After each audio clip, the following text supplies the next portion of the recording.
What do you want to leave? What's your legacy that you want to leave behind? To live the life exactly how you want it to be. People know what their passion is, but they think there's no money in it, or they're scared of what their parents will say. It's like, yo, you think you're gonna be doing Bitcoin? Like, you should be a lawyer or a doctor. What do you mean Bitcoin? That's what people could tell me like 10 years ago. Now success for me means a stable and good life with your partner, with your family, not having to worry about any finances, and just being able to live the life exactly how you want it to be. The treasure you seek is already waiting, but the journey must shape you first. Patience transforms obstacles into lessons and delays into preparation. In the end, the process itself is what makes the dream valuable. Meyade Curfs, welcome in our studio. Welcome to the Success Show. This is the book, The Alchemist. It is my favorite book, and I've read quite a few books. And this book is so applicable for your journey, your story. And what makes it even more special is that you're someone that has documented the journey. When I say documented, I mean to the teeth. Like, you're not someone that is out there and posts everything about their life, but there are certain highlights that you've always shared publicly. And I mean, I've known you for a long time, and it's just cool to see that process like that. And exactly what is said in this book, the journey must shape you first. You might not be ready for the dream, but like you have to trust the process. Is exactly something that you've been doing. Yeah, thank you for inviting me in the studio. And indeed, I've been waiting a long time for this podcast. We've been talking for a long time about it, and talking about the journey. Yeah, the journey is everything for me. When I started on my journey, my crypto journey in 2017, I remember telling myself I will post every highlight or remarkable moment on my socials just to show people. And highlight isn't necessarily a good thing, right? It can also be bad thing, a downfall. And I always made sure to post everything so people in the end could see where I started and where I ended up. And it turned out to be a fantastic amount of pictures. It's amazing. That's exactly what we're going to look at in this podcast. We have a photo from 2011 to start with. Wow. We did our homework. Meyade, could you tell us what we're looking at on the screen? Yeah, I mean, this is such an amazing picture. I'll tell you about it. So the backstory is, I used to play a game called RuneScape, which is an online MMORPG. It's an online world. You could play in it. You could interact with people in it. And I started playing, I think, when I was 13 or 12 years old. And everything was in English, right? As you can see also on the pictures, nature runes, lobsters, U-logs, whatsoever.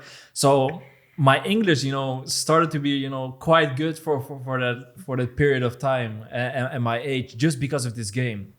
And first in the game, there was a free trade thing, right? So you could start trading with people, interacting, buying and selling, trying to merge items, trying to make a profit out of it.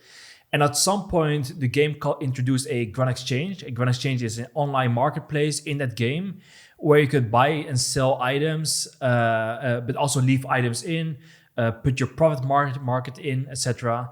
And as you can see here on this place, you can see Grand Exchange all the way on the top. You see different items, Nate runes, air talismans, Grimmy Snapdragon seeds. I still remember the name. And you can also see the profit margin I've been making, the minus, the pluses. And I really try to make some good profits every day that I log in. And I turned out to be quite wealthy in that game. It's like a trading diary, right? Yeah, this is like a trading diary. It's exactly my trading diary. And I've been doing it in 2011 when I was a young kid, not knowing anything about Bitcoin, not knowing anything where my future was heading to.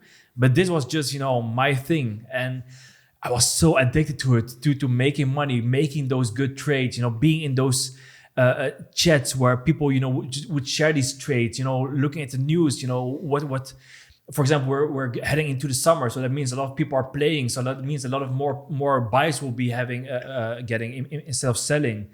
And at some point, my mom told me like, hey man, like or hey man, hey me.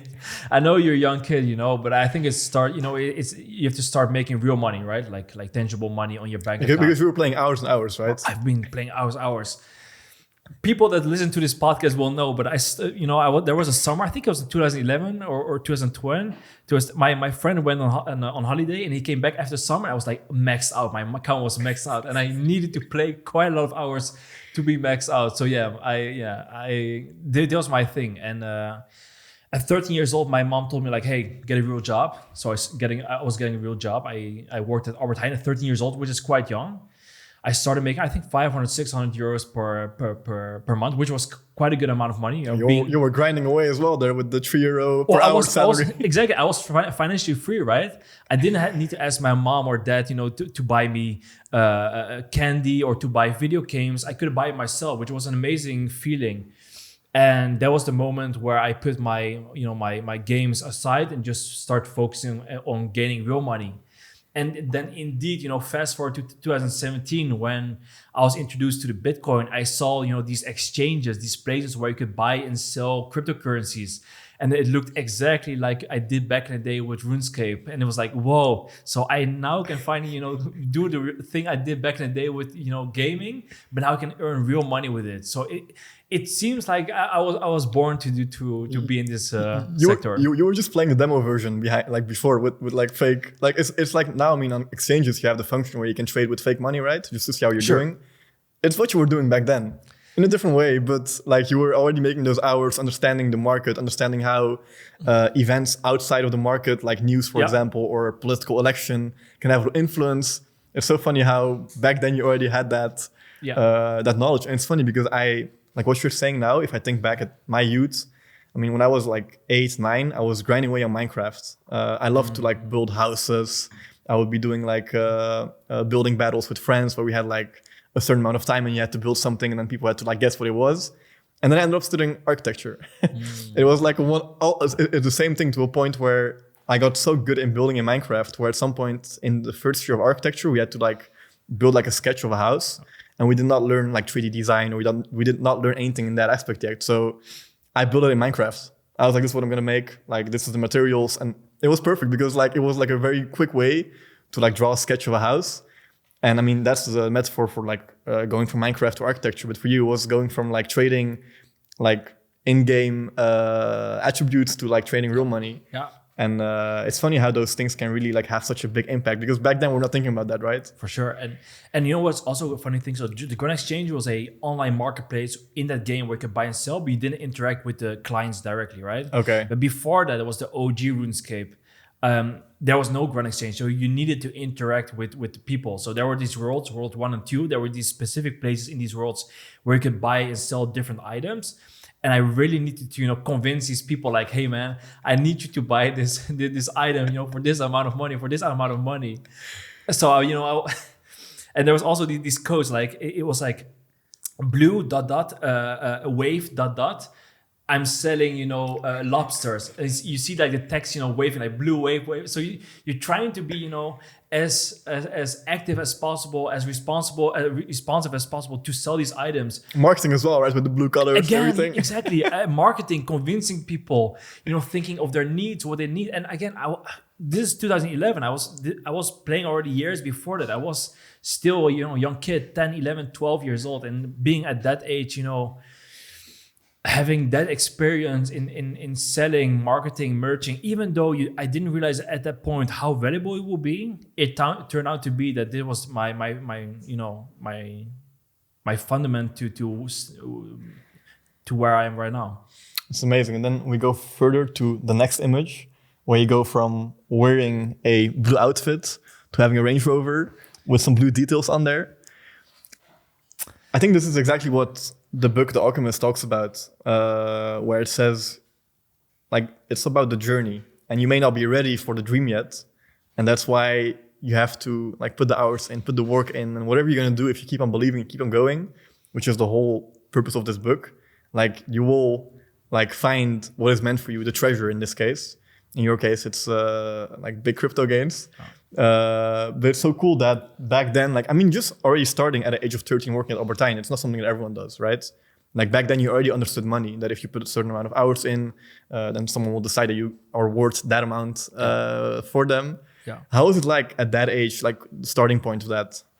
Yeah, so there was actually quite a funny video. So, I like actually what most people don't know, I had a YouTube channel. Okay. Yeah, I had a YouTube channel. I bought a camera myself. I did some behind the scenes video. It's actually fantastic. You should see it actually. The videos are not online anymore. It's not online, no. It's No. own production, but You man, do still have them? I still have them. Okay. There was so much time and effort and love in it, And what I just said is like, hey, I want to document my past journey. Can I just go to Albert Heijn and start working?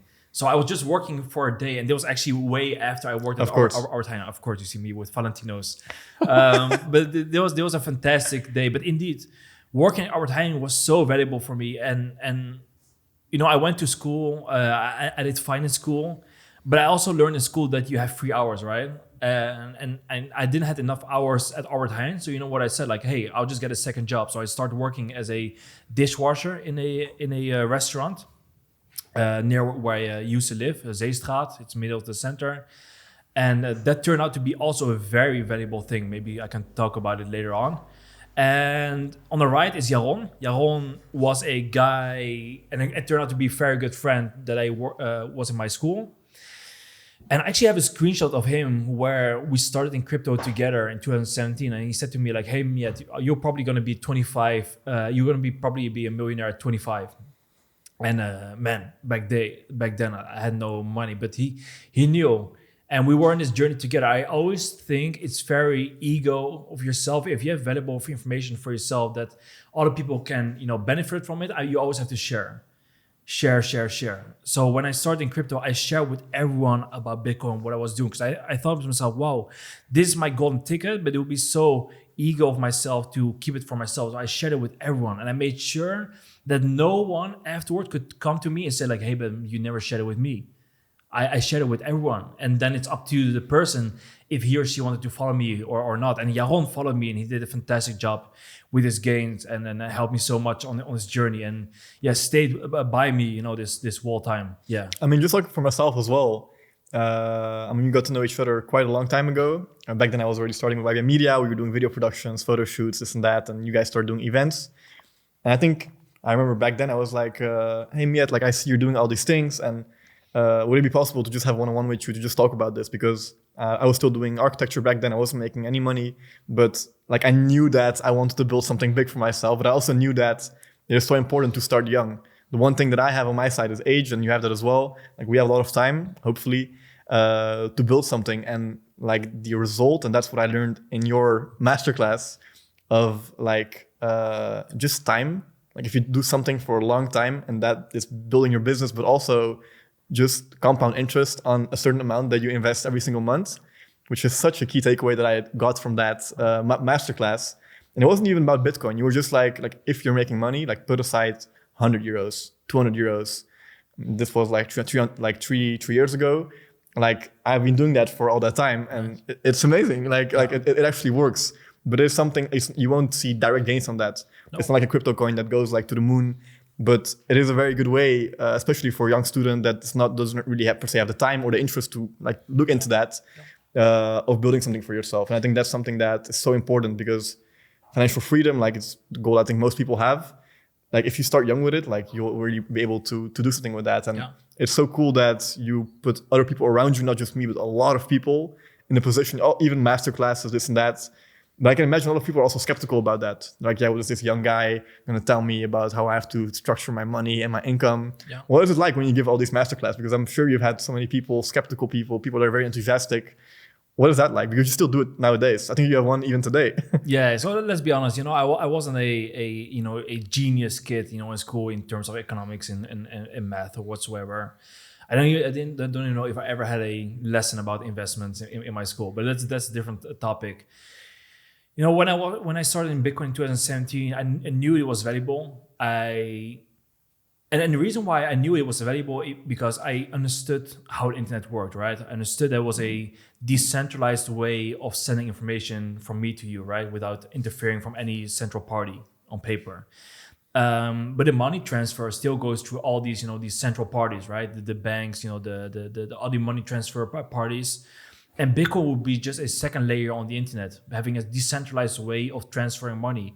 And I understood that maybe the older generation wouldn't understand it at this point in time, but you and me at some point will be the leaders of this new world. We will understand that Bitcoin or something like the Bitcoin will indeed be the second layer on the internet in terms of sending and storing value. So I'm sure, sure a lot of people were skeptical when I told them about the Bitcoin in the beginning. And the issue is with most people is they tend to believe in something if the price rises, right? Because price rising correlates to having faith or trust in something. Price dropping, turns out to be, I'm not having faith in it.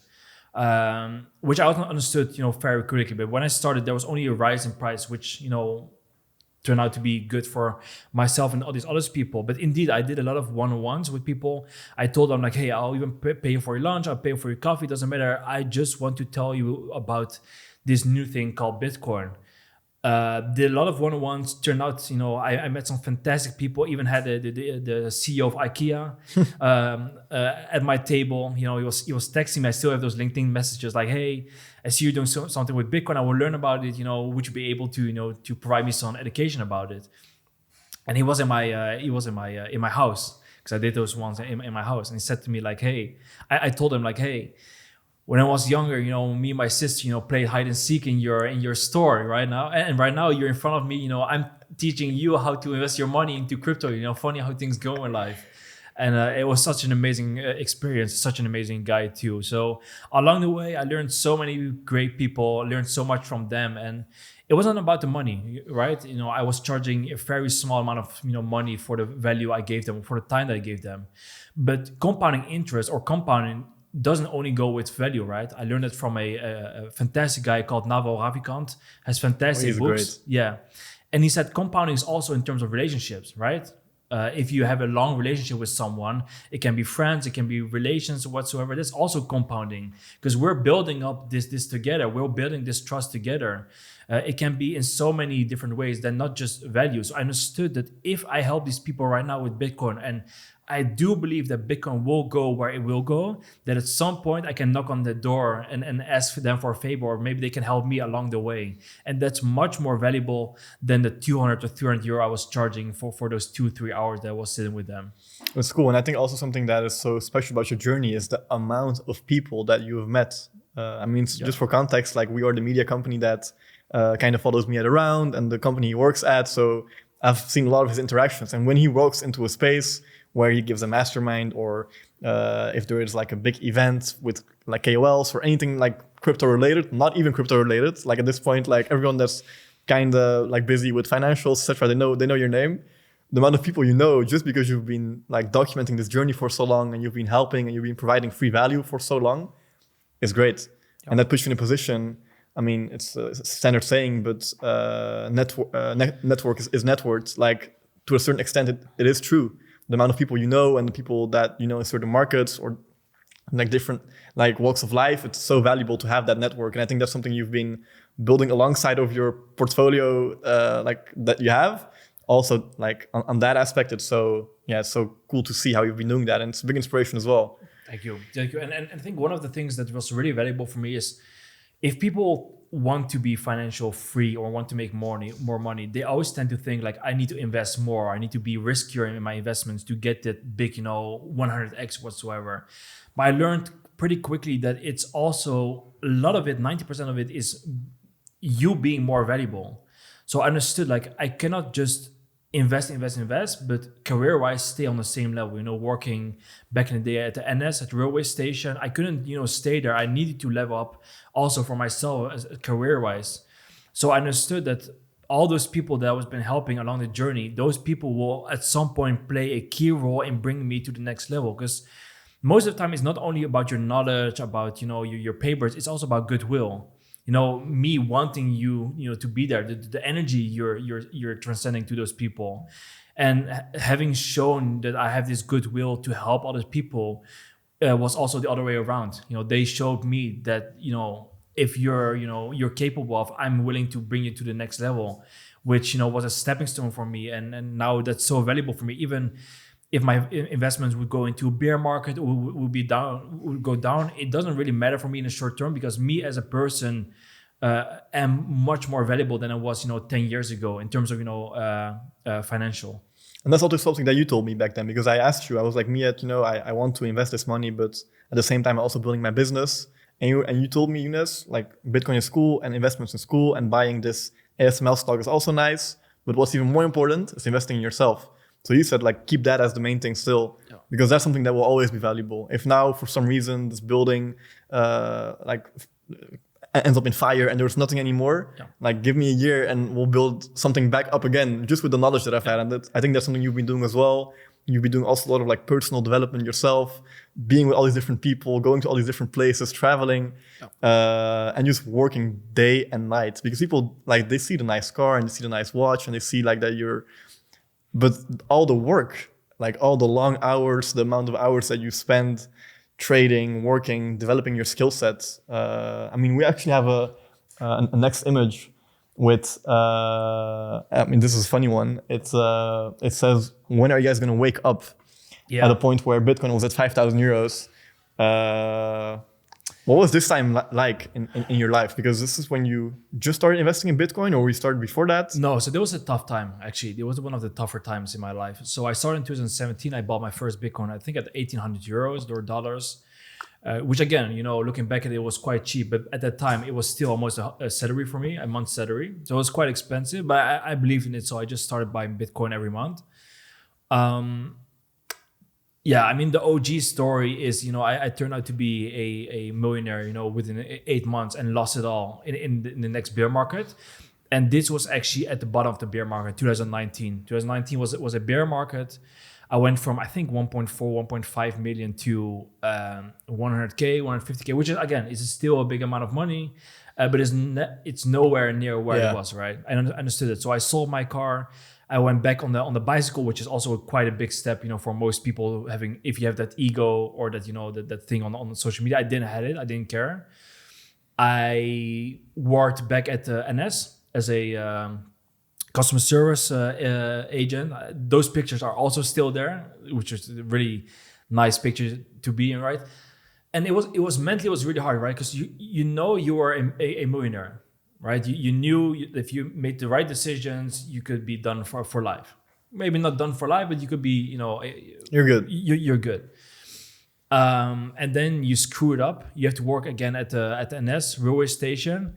I had this headset on, people telling me, "Yo, the trains are not coming. I want my money back." And you're there, doing these shits from 3 to 11, 10. And sometimes, I hang up the phone, after all these, people blaring, because for the people that don't know, in the Netherlands, the railway station and trains don't always go in time, right? And I was the guy, that you can then call. So I had a lot of calls. Then when you hang up at some points, in the evenings when I was just there on my own, with a couple of colleagues, you was like, oh man, it's like, man, I wish I made some different decisions, because then I didn't need to be here. But then I was just grinding, and Bitcoin went down to 3K. And then I said to myself, we're going to do this again. We're going to do this again. I still believe in Bitcoin. We're going to invest again. So I made 3K per month at the NS. I think I bought 1 Bitcoin per month, and I still had, the rest of it. And I said, this time we're going to do it again, and we're going to do it right. We're going to make a plan. We're going to take profits. And it turned out to be that Bitcoin went from 3K again to 70K right now, at 110K. And I told people, again, I documented my whole journey. I said to people like, wake up. Like, you guys missed a chance from 3K or 1K when I started to 20K. Now it's back up at 5K. Wake up. This is the next bull run that's going to come. You see on the screenshot, on the way on the left side, you see 3.8K on the left side. That was like the downturn of that thing. Like, please, wake up. Like, this is your ticket. People said like, no, man, it's too expensive. 5K, are you crazy? This is not going to work with those magic internet money. And that's why, when people tell me right now, it's too expensive. I've been hearing that like all my journey already, like it's too expensive. But if you say it's too expensive, it doesn't mean that you don't have to do something with it. If you say like houses are too expensive because they were, much cheaper 20 years ago. Yeah, okay. What does that mean? And what will historically happen in the next 20 years? Yeah, exactly. I'm so confident. If we sit here together in over 20 years, that price of Bitcoin will be reaching 500,000 million if it goes, if it stays, where it stays. Because Satoshi Nakamoto, the creator of Bitcoin, said it's either going to go to 1 million or to zero. There's nothing in between. There is no staying at 100K or 200K. And right now it's looking that it's going to go to 1 million. But again, people will always miss the boat. It's just how human nature is. And I'm just, via this post, via the podcast that I'm doing, I'm just trying to reach it out. And now via my role at Bybit, I'm trying to bring as many people as possible into this journey. We'll go to the next slide, because there we see like a zoomed out version of the entire journey. This is a compilation of LinkedIn posts that you've been publishing. Yeah. Starting from, I think the first one that I put into presentation was 5 years ago, and then all the way till like this year. And I mean, the posts are funny, but what's even funnier is the comments under the LinkedIn posts. Well, what I don't remember. You have to look back. If you want people to knock on the door and like, I want something from you, you have people commenting like, oh, sick bro, I'm gonna invest now. That was at the 15K. So you have people that like, if they did what they say they did, they invested back then. And you were publishing all this on LinkedIn, and people were seeing it, and those posts were getting quite a lot of reach. But I think people were still then like, oh, what is this magic money? Like, I mean, that's still the case now, right? But it's so cool, because I don't know how many people have publicly like shared this, also like very personal, because there's like a personal story attached to every post. Yes. The picture of yourself says it all. You even see you going from like a young guy to a bit older, the beard's growing, and you see like the process of time. Yeah, more stress. More stress, of course. But you can see like the whole walk of life of you that you, I mean, like this is 5 years, but I think you lived like 20 years within those years, if I can say that. Yes, probably more. But indeed, this has been a fantastic journey, you know, seeing it from 15K to 100K. 100K post was actually quite special one. Yeah, as I said, you know, I try to document it and tell people to make a step, and every post is personal. Every step I make is personal, that I think people should follow. And again, I cannot force you to follow me. I cannot force you to invest. But if you don't want to invest, or whatever reason, you know, then be very also honest to yourself. Like, you cannot be financial free or having millions on your bank account if you're not willing to take the risk. And you know, my post can be maybe a trigger for yourself, like, hey, okay, you know what, I'll start. And I'm so confident if people would start with the Bitcoin or just investing in ETFs or whatsoever, I'm sure they'll be thanking themselves, you know, 30 years later, like, hey, I'm really happy that I made that choice. I think the like what is important is you say in 30 years. And people hear 30 years to like, oh hell no, I want that car this year. I want to have that fancy dinner tonight. Everything needs to happen fast, right? Like that is the society that we live in. And that's also something that you talked about in the one-on-one I had with you. It was like, I think like for the long term, like when you have children, when your parents are going to retire, like then you have like a backup plan. You're an entrepreneur. You don't have any help after you're done working. I think that's like a mindset shift people need to make, which is quite a hard one, even for myself, still to this day, because it's nice to have things now. Yeah, you want to have the nice car now and to enjoy now, but it's also because of social media. I mean, if you look at the studies, you know, in terms of, you know, social media and the rise of people having, you know, mental issues, you know, depressions, suicidal thoughts, you know, it's just been rising since the start of social media. Social media, you know, is giving you problems that you didn't have before, you know, what you watch that post.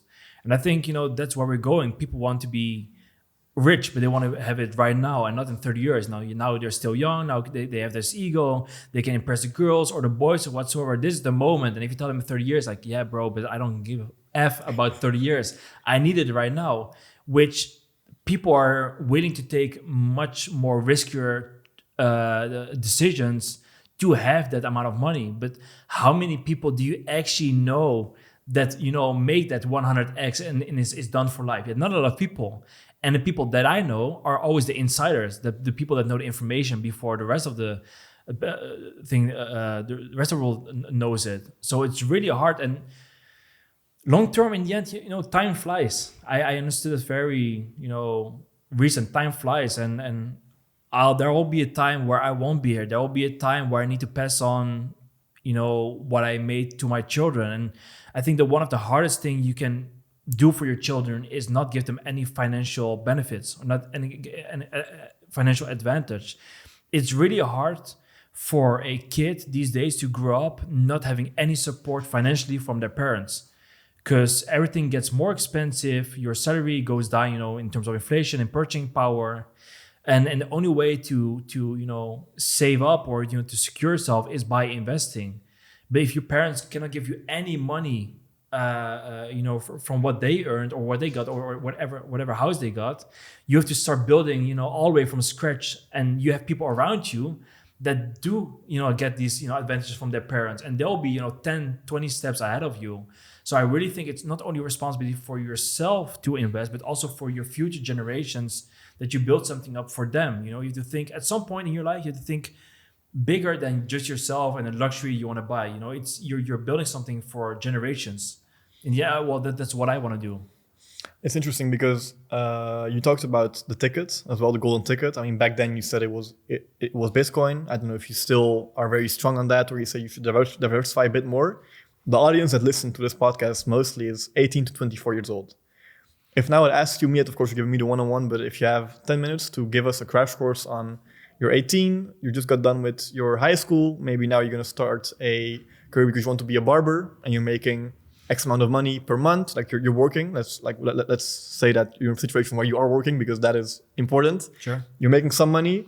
You don't want to buy Gucci shirts every month. What do you do with your money in order for it to grow steadily? Yeah, so saving is always good, right? Don't get me wrong. I think saving is always good. So what I did for myself is I had 9 months of salary saved up. So whatever happened, whatever happened with my work whatsoever, I always have 9 months where I can live by. So, like a buffer, right? Yeah, like a buffer. 9 months of buffer, indeed. So I think that's good. That's step one. That's step one. Yeah, have a buffer, right? Because then you're more relaxed, right? Because okay, whatever happens, I always have this buffer. All right. So when you have that buffer, then its next step is investing, right? And Bitcoin, I believe in Bitcoin. I believe, I did all my research, but Bitcoin is still a bit riskier because it's only there, for, what is it, less than 20 years. There's also ETF stocks, right? So I would diversify. If I was myself, 20 years ago, I would diversify between stocks and between Bitcoin. And whatever I earn, for example, if I earn 2K a month, and I can save up 500 per month, and I have my buffer ready, I would invest at 500 euro, for example, 250 euro in Bitcoin, 250 euro in ETF, or maybe, a little bit different. And just build, and just try to stack and earn more money. And if you're between 18 or 24, 25 or 30 years old, I know, you want to buy these nice jewelry or the nice clothing. I understand. I was also the guy, that had Moncler jackets and had €0 on my bank account. I was that guy, I lived it. But in the end, it doesn't really matter. It's just a jacket. It's just your ego. It's just you showing to the world, I have money, but you don't have money, right? Because your bank account is 0. I mean, in my case. And how nice is it that at some point you actually have all these investments, they start stacking up. You start, making money on these investments, profits, and then you can cash out those profits and buy some nice things with it. But you keep, your investments in it. That's in the end what you want to do, right? Yeah, it's like a combination of working hard and investing, right? Because a lot of people, I think, they get stuck on one thing. They're like, either I'm going to work really hard or I'm going to focus on this. But that's not how it works, right? You have to combine both. Yeah. And that's also what you were saying back then. I think it's a nice way of, like a real one-on-one metaphor. It's like you were still working at MS and you still had these Bitcoins. But like the money that you're making then, I think there are also a few channels that I follow. And it's like a guy, super humble, still lives in his parents' house, studying. And he has like a 200K portfolio. And he's just buying VWRL, like an ETF with I don't know how many businesses are in there. He keeps on doing that, and you just see his portfolio grow every week. And he's like, yeah, this week I worked 20 over hours, and I put those 20 over hours, I bought all extra stock. He keeps his monthly costs very low at 300 euros, and the rest is he's investing everything. Yeah, but how good is it that you working hard and you know that the money will be working for you afterwards? Yeah. That's it gives much more body to your work. Like if you're working here and you're working from 9 to 5 and you're looking at the clock, when is the time? So when is, with that mentality, and then not investing that money, but, trying to spend it all in a weekend, and then Monday you start working again, that's the typical rat race, right? Yeah. But if you're working and you're investing and you see that your investments are growing, because it is growing, right? Because, money is going down in value. It will always be growing if that continues. you're so much more, enthusiastic and motivated to work hard because you know that the money will be working for you afterwards. That's why I really like to work for 2 jobs, get those over hours. Or is there another job I can do? Call me, I'll be there. I did the most craziest stuff what I can do. At one time, I even had a side hustle where I had to go to all the hospitals in Netherlands, like GGZ, to just make pictures of the printers that were there, just to make the inventory of the printers. I actually did that job via Young Capital, which is a thing in the Netherlands. And I think I got 1.5K, 1K out of it for one day. Okay. I'll do it. I don't care. I'll do it. I'll make those pictures of those printers if I can make 1K, 1.5K. I was just so motivated to work and not to then spend it on Gucci or Moncler, but then to invest it so the money could start working for me. And in that case, it was buying Bitcoin. Yeah. So it gives so much more body to your work if you start investing. We'll go to the next slide. We advance a little bit further in your career. Here we see that, of course, the standard picture, I started a business. And this, I think, the period where you started like educating people on what you were doing. And then we'll go directly to the next picture as well. And there it says, when you have more than you need, build a longer table, not a higher fence. This is a quote that you posted, I think, in 2017 on X, Twitter back then. And you actually see people sitting at a long table and you're teaching them stuff. Like it is so beautiful how you like transform. I mean, we talked about it before, but all this information that you gathered, you did your homework on, all the rabbit hole you dove into to gather all this knowledge and all the lessons you've had and all the learnings, and then transform it into a period where you're actually going like by school organizations to teach them this. Yeah. There was a I don't remember what the name was of the organization, but it was Giving Back, I think. Giving Back, yes, Giving Back. And there was a really long table. Actually, it was much longer than this one. And I really did a whole mask. You also see all those A's on the table. Yeah. I did a quiz in the beginning, and they said like A or B or C. Oh, it was so good. And now, as a business guy at Bybit, you see, over there like Binance.com register, but there's no affiliate link in it, which is actually bad business for me. But as you can see, I didn't care. I just wanted to, share my knowledge. Those were fantastic days. And again, even though it didn't earn me that much money, it learned me a lot in how people react. How can I, teach them in the best way. And Bitcoin and crypto is pretty hard to understand, right? And only then, if you can, teach people in simple ways where it's like, hey, I understand it, only then you'll be growing, I think, as a knowledgeable person in that sector. So, very valuable, very cool. There was actually in Utrecht, at Lisk Center Utrecht, which was a whole other chapter. Life. We talked about it in different podcasts, so we won't zoom into that too much. One thing that you haven't talked about much is Bybit. Of course, I think the last podcast you did was around 2 years ago. In the meantime, a lot has happened, Meyade. Can you take us back from 2 years ago? What was it like back then? Yeah, so I made the step to go to Bybit. I used to be a partner of Bybit before with my previous company, Triven. So I was pretty familiar with Bybit already. I was a user of it. I've been in the space for a long time.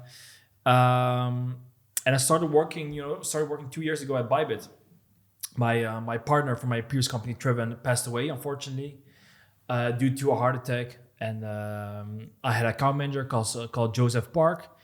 And he was, familiar with what I did, what my reputation was in the Netherlands. I did a lot of media stuff. And it's quite hard to find someone in the Netherlands that still has a good reputation after 10 years in crypto, right? Because at some point you do a fuck up, or at some point, you sell your soul whatsoever. You're still going strong. Still going strong indeed. And the longer you are in crypto and in financial sector, and the longer your reputation is there, the more valuable you get as a person, right? Because finances and crypto is very sensitive for people. So Joseph told me hey man, I think you might be suitable for a role at Bybit as a business developer. I can hook you up with a meeting with Ben Zhu, or CEO. Wow. So I was like, yo, that's pretty crazy. Let's do it. So I made a whole presentation about Netherlands, what I did. I was able to present to him, and he was so enthusiastic. Yo, man, this is exactly what we need. Fantastic. We're actually looking for 2 roles. We're looking for a country manager for Netherlands and a business developer. Not knowing afterwards that business developer at Bybit is like the core role. It's like a very special role. And I was very privileged to be asked to get that role from Joseph. So I'm thanking him, up until this day. And I started as a business developer, and I had all these, partners from Bybit, going back to Bybit because there were all these other chains. But like, hey, now we made this Bybit, let's hook up a good deal and let's start working. And that was a fantastic journey. And now I'm 2 years at Bybit. So much has changed. I've grew so much. It has been such a ride. And like, take us with you in this journey. So from 2 years ago, you started in Holland. There was nothing yet. Like, it's funny because you set up Bybit in Holland. Can I say it like that? Like, there was nothing yet. I remember we were on a call back then with the team in Dubai and in Singapore, and we were like designing the office, how it was supposed to be. Yeah. And I was like, I'm privileged to have been like introduced to Bybit at such an early stage. I feel like an early investor in Bybit because I was there like from the very beginning. Nice. We were there in calls with like very senior people. Yep. Back then, I think now there are a lot of more layers to get to those senior people, but I've sat in rooms with those people. We were talking to them. We were brainstorming ideas. Yep. Everything was going so fast, and they have like a do mentality, which is something that in Holland I think is a bit less. Yes. Because you have the management that's over there. Yeah. It's like, get the room, do it, like design it, like we need it right now. The video has to be done tomorrow. The app has to be live in 2 weeks. Such a crazy time. But like, how was the beginning stage, and how has that like transformed into the period that it's now? Because now it's so much bigger even. Yeah, I think so. I started at Bybit as country manager and business developer. In the end, I only focused on the business development part, and it was very fun and so challenging. So indeed, Netherlands had nothing. Yes, Bybit was known here. People knew about us, but it was quite small in terms of name. So it was up to me to build that name. I think I was one of the first Dutch employee at Bybit, and afterwards, many more people got hired. And it started with an office. Well, we now have that office in Amsterdam South, but indeed there were designs, how we're going to do it, the crypto hub, etc. Well, it turned out to be a pretty cool office, so that's really nice. Name recognition, so get the Bybit name out there. 3 years in a row, main sponsor of Oracle Red Bull Racing, which was also fantastic. Such a journey, meeting Max Verstappen, being at these races, having taking people on this journey. It's so nice and so unique also, right? Being so close to these big sponsorships, building the name out here in terms of partners, but also in terms of branding. So the Bybit card, all these products to be introduced. Also big challenges. The remediation from Bybit.com to Bybit.nl. We had to turn down derivatives, which was our most profitable and most well-known product that we had.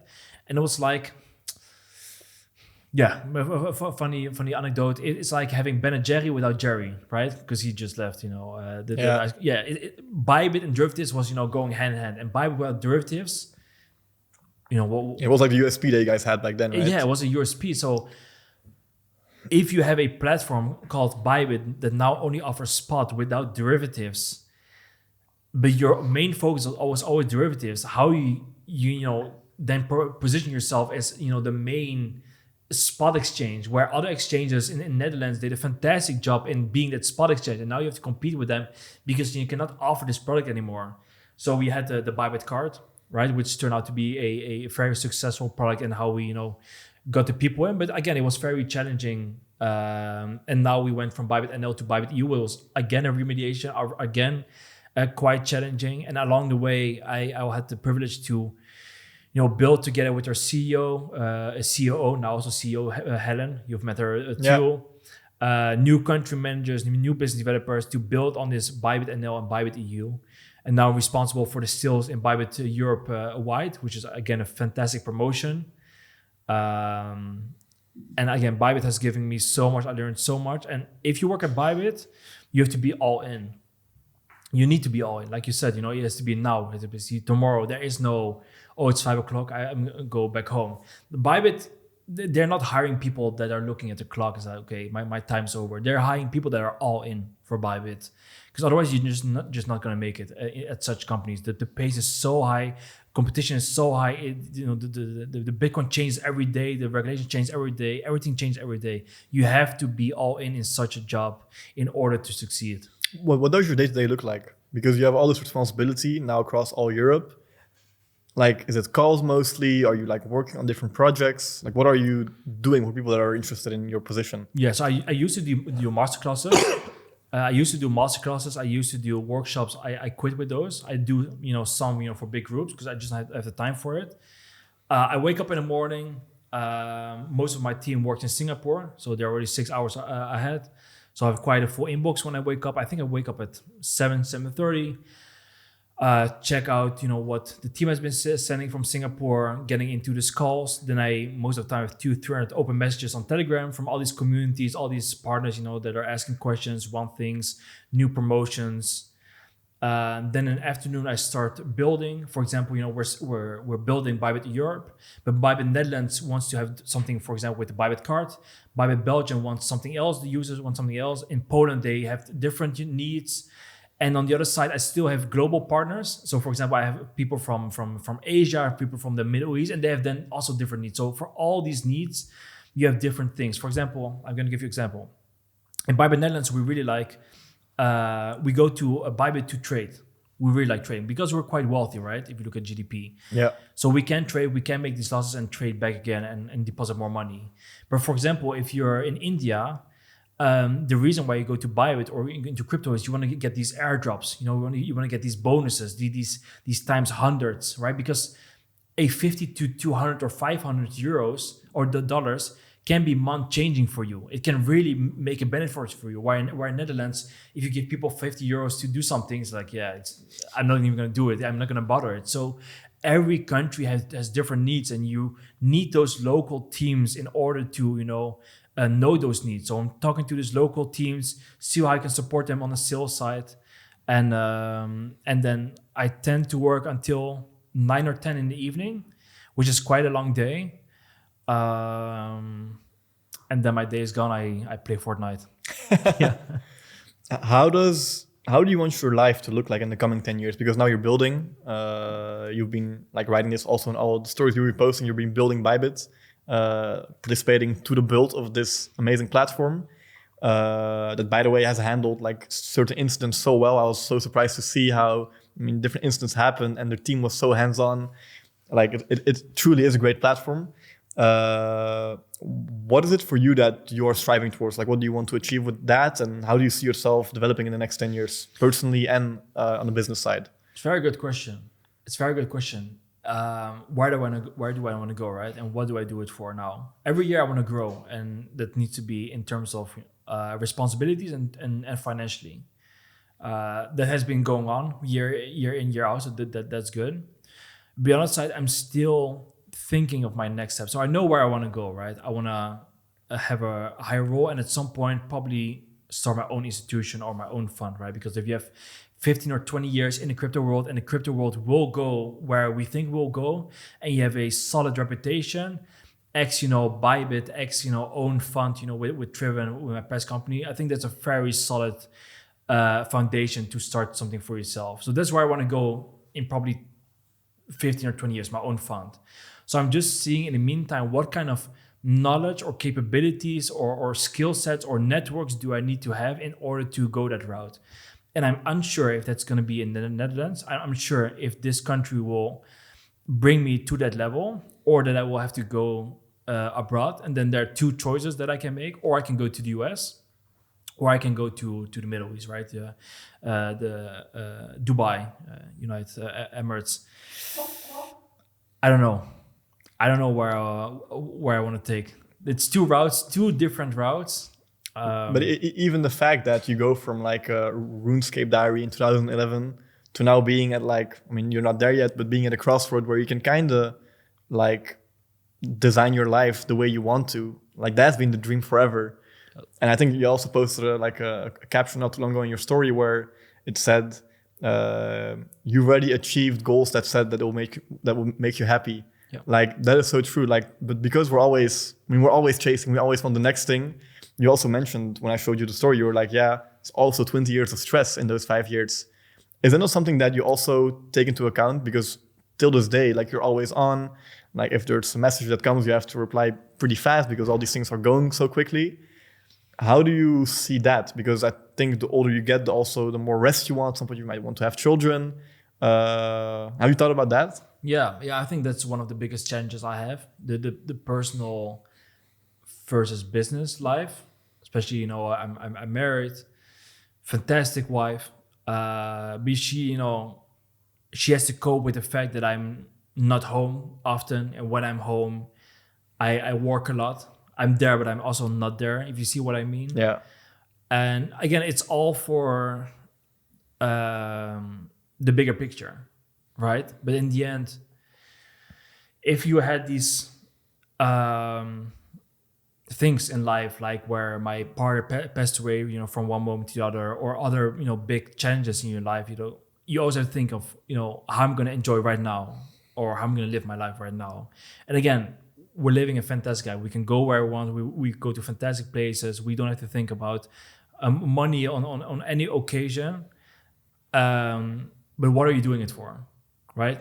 What next car do you want to have? What next watch or that? So those are not my goals anymore, right? Yeah. Because I'm pretty fulfilled on those ones. And I already knew, because I bought my first nice car at 21, I think. So I pretty knew at 21 years old that, having a nice car didn't give me fulfillment. So that was quite a really... Did it give you some fulfillment? Or was it nothing at all? Sure. I mean, I still look at my car when, walk away, it's like, yo, what a nice car, man. I still look at it. But again, it doesn't give the fulfillment that it's worth all the stress and hustle and all this stuff. Yeah. I do want to go down on stress level, but I do think there is a moment and time in your life where you have to go all in, and this is the moment and time where you have to go all in. And I'm still quite young, 30 years old. I still think I can work on this space. If I look at my colleagues, which is quite inspirational, they're 40 or 50 and they're also working on this space. But sure, there will be at some point where I have to tune down. But how can you tune down if the Bitcoin rises?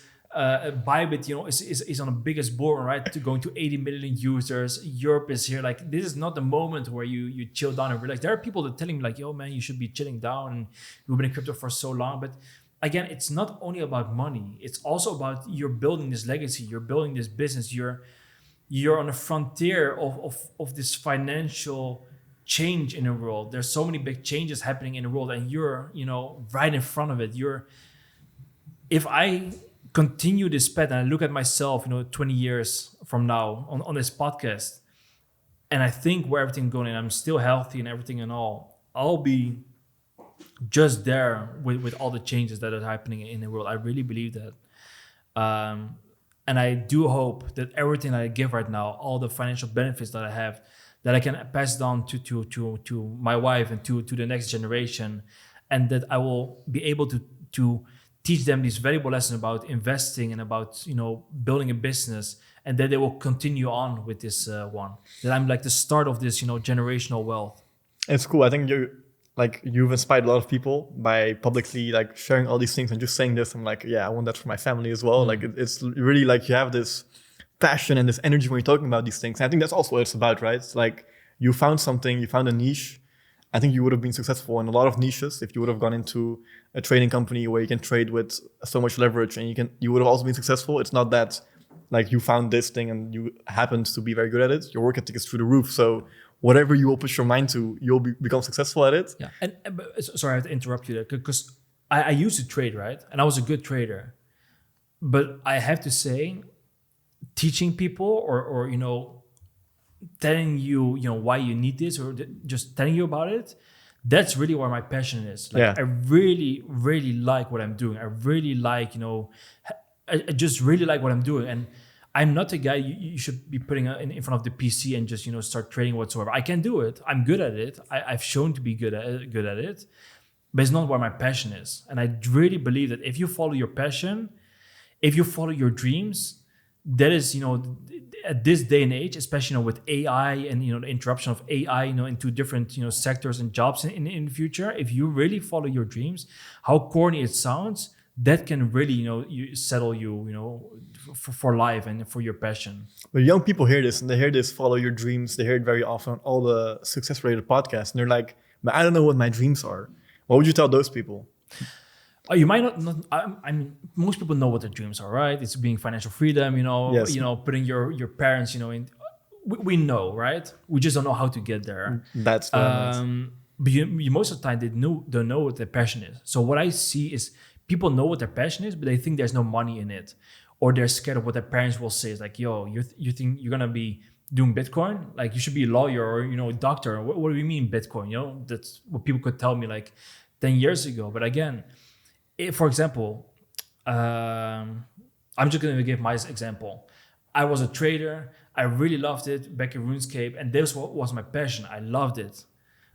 I didn't know, if you asked me back in the day, like, what do you want to be when I grow up? I actually know I want to be a DJ at the Slam FM at the radio. Yeah, that was one of the things I really wanted to do because I loved it. Never too late. Never too late. Yeah, I still like talking, but again, my passion was trading. My passion was buying and selling. My passion was merging. Your passion can be a pro gamer. We're gonna record something different later on. With all these essentials. I was a pro gamer. I loved gaming. I was so good at it. But back then, it's like, you're not going to make money out of it. Look how many pro gamers there are right now that are making, so much money by streaming or Twitch. I could be a streamer. I probably could have been a streamer, Yeah. And those are passions. Those are dreams.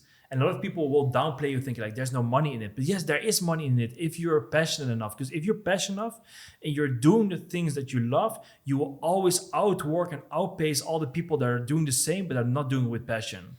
I will outwork you every day, every single day of the week as a sales marketer or a sales employee at Bybit every day because I really love it.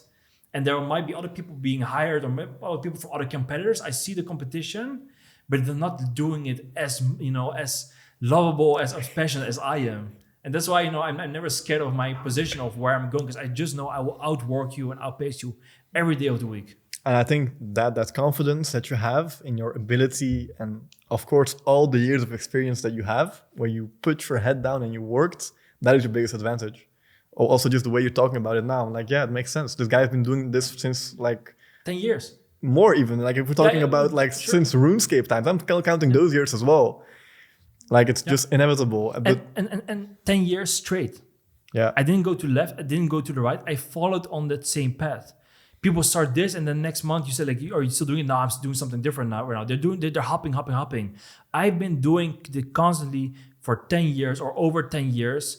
I've been doing it when I've seen no result. I've been traveling the world, for my own money, just hoping that I would get something out of it. I've been going to network events, meeting with people. I had no idea what I was getting out of it, but I just hoped that I would meet someone there that could get me further in life. And there's so many youngsters, they do something and they want to get, result out of it immediately. I do something, I want to get money right now. I go to the gym right now, I want to see my six-pack right now. But if you really want to be successful, you need to do things where you don't immediately see the results. And that's what I've been doing for 10 years. And now you look at me, it's like, oh man, I'm seeing these results, you're doing fantastic. Yeah, but I've been doing this for 10 years. You didn't tell me this back in 2018, 2019. You guys were like, yeah, this guy is still in crypto, magic internet money, and the down one he's losing all this money. No, I was building, and now you see the results. But this is just 10 years of hard working or more. Can you point out one of the major setbacks you've had? Because I'm sure in those 10 years, you're very dedicated, but we all have doubts.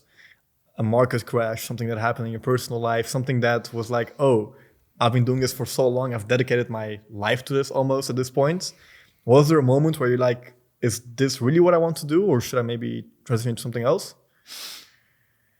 I always knew that what was going on, but yes, that there were some really big challenges in this period. I think the biggest challenges I faced were not even publicly. I never spoke about it publicly. It was family stuff and all this stuff. I never mentioned it publicly, and that's always the funny thing is like, hey, Meyade, I want to follow your path. I want to be, what you are, what books I need to read and whatsoever. My honest thing I tell them is like, if you want to stand where I am right now, I've been going through challenges like you don't even want to know.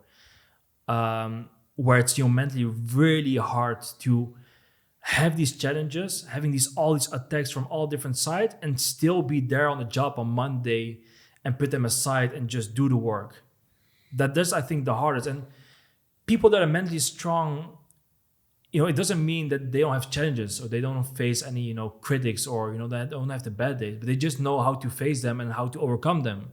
That's what, mentally strong a person does. And I've had challenges, but there is no challenge, as you can see, that have set me back, 10 steps ahead, 10 steps back. Every step that I made and every chance that I had, I'm really grateful for that I learned and overcome. If you can look back and tell your 18-year-old self, the 18-year-old me, as something, what would you tell him? Yeah, funny thing is, I'll of course buy more Bitcoin. Obviously, After that,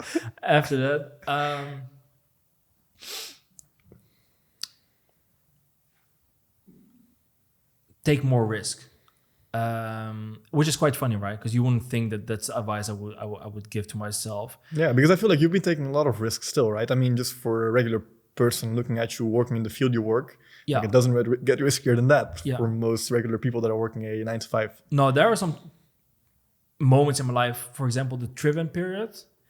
Looking back at it, I should have quit earlier. Okay. Yeah, I should have stopped earlier. I mean, that period in itself was a very challenging period. The idea on paper was fantastic. It was just too early. And yeah, I should have proceeded much earlier on that, on the next journey, on the Bybit journey. But again, I'm also a guy, Younes, I never look back and tell myself like, I should have, Because if I do this, I could have been at 50 or 100 million net worth easily if I just would have done this and would have done that. I cannot change the past. I can only look ahead. That's also what my faith tells me, right? Like whatever happens in the past, that's with God. Now you just have to look ahead and learn from it. That's a very important thing. So indeed, I think the advice will be take more risk and learn from the past. Because there were some mistakes I made, and mistakes or things I did in the past where I didn't need to repeat it. Yeah, I hear you. Meyade, I'm so happy that we had this talk, because also for me, it's a good way to like evaluate for myself, am I taking enough risk? Am I on the right journey? I think a lot of people that are listening to this and are on this self-development journey is kind of a mirror, because we see someone that's a bit further in the journey and how they developed. And I think also for me, the podcast, when you talked about like the reason that this podcast exists, I've never told you this, but I mean, I've been doing it for a long time, and back then I just started like a passion project because I like talking to people. That's the thing. We've never even done like a promotional ad or something. We're doing this on full own funds, own studio. We're paying the rent ourselves. There's no sketchy sponsor that sponsored this. But also, you back then, you told me like it's a really good thing that you're doing this. You're talking to all these people. Like one day, like something will come out of that. Sure. And we've gotten so many clients from this podcast. People that have listened to the podcast, people that have been at the table, that have given us huge jobs. Like it's so cool to see, and I wanted to share that with you as well, because I mean you see it from the sideline, and I always told you like we'll record it in due time, because like it's a special episode for me as well. Also from that one-on-one that we had, I mean it was so valuable, and it's also the reason that I back then already started structuring at a young age my money correctly. What comes in, you need to have like a 30% split, where if I can live from this, it's perfect. Still kept my own small car, it's enough. We're putting everything in the business. All the money is inside the business. We don't have to live extravagantly. Just keep your head down, keep on working. And I hope for the people that are listening to this podcast and have just been following your journey and that will continue on following your journey, they'll see that. And I hope you also continue sharing all those hard moments, like everything that you went through, because people now see, as I mentioned before, like all the good stuff. But you saying is also a reminder, like those 10 years of like full grind when things were not going well. You're working at Albert Heijn at 13 years old, then going back to washing dishes. Like this whole journey makes from you the person that you are now. Without all those setbacks, without all those failures, without all those hours you would have put into the work, like you would have not been nearly as successful as now, and the work ethic wouldn't have been where it is now, I think. No, and I think that you mentioned a really good point is you can have all the papers and whatsoever, but you as a person, what differentiates you from this guy next to you is your unique, experiences, your challenges that you have overcome. When I went to school, I knew like, okay, I'm gonna have my paper, commercial economics, but I'm gonna have it with 10,000 other people. Like, what makes me unique? And what makes me unique? What makes you unique is you as a person, right? The way you work. And also, when I said when I worked at Bybit, I always said like, I'm always trying to find a way where I can get my friends or the people that were good to me in this journey. Same with you, right? there are many production companies that say like, yo, man, we can make content for Bybit, of course, and blah, blah, blah, blah. But I always want to work with the people that I care about, that help me along the way, and where we can just have this, this win-win connection. And, with you guys, it was always very clear for me. I want YBI Media because they're going all in, we're all in. If I said like, Younes, tomorrow, Lisbon, tomorrow it's Lisbon, and then we'll see how, how we figure it out. And again, I understand it's not everyone can work like that, right? Not everyone can work so flexible. And that's why we only work with the people that are, with the same mentality as Bybit. Just understand, if you work with Bybit, we ask, quite a lot from you, but we hope along the way to also give it back to you guys. Thank you, Mia. Thank you for your trust. And even back then, I remember like we didn't even have an office. I was still renting cameras to do the shoots. We done quite a lot of large projects. It wasn't like we were like portraying ourselves in a way, but I was still studying back then. So I was combining like this heavy workload of working like from school from 9 to 5 at the number one uni in architecture, like in Europe, next to the work. And he was like, okay, I'm going to study and have to get good grades because otherwise my dad will be like angry, which was very important for me that I keep my parents happy because they have done everything for me to be where I am today. So that was like priority number one. And then after that is full going into the work. And they gave us this beautiful opportunity to actually, I think we'll shoot the first event. And I remember like it was quite a small event and we had like a huge budget, but everything had to be arranged. Also the first event we were doing together was at Luminaire, the first one. Such huge, and we were doing it completely on ourselves. And even the budget, like it was all very difficult. And then we were there with like 8 people.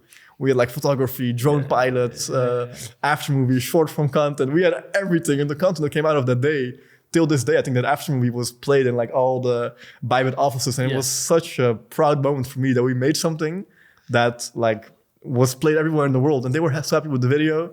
So yeah, it's such a beautiful moment, and that started with the trust. Yeah, like we were not the most fit company to take that job, but we were so hungry that give us the opportunity, and we will like demolish like all the competition, and that's what we're doing now. So for the last years, but you're a fundament of that. And we did the very unique moment, of course, with Christian Horner podcast, with Rebel Racing. That was special. And I'm 100% confident that the next sponsorship, what we will do, we will, go to even crazier places and make even crazier content. I'm 100% sure. I'm so excited.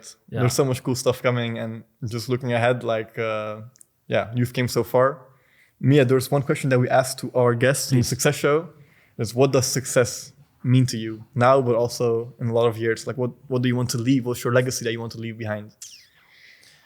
So first, success meant for me being wealthy, having good material stuff, a nice car, whatsoever. Now, success for me means a stable and good life with your partner, with your family, not having to worry about, any finances, and just being able to live the life exactly how you want it to be.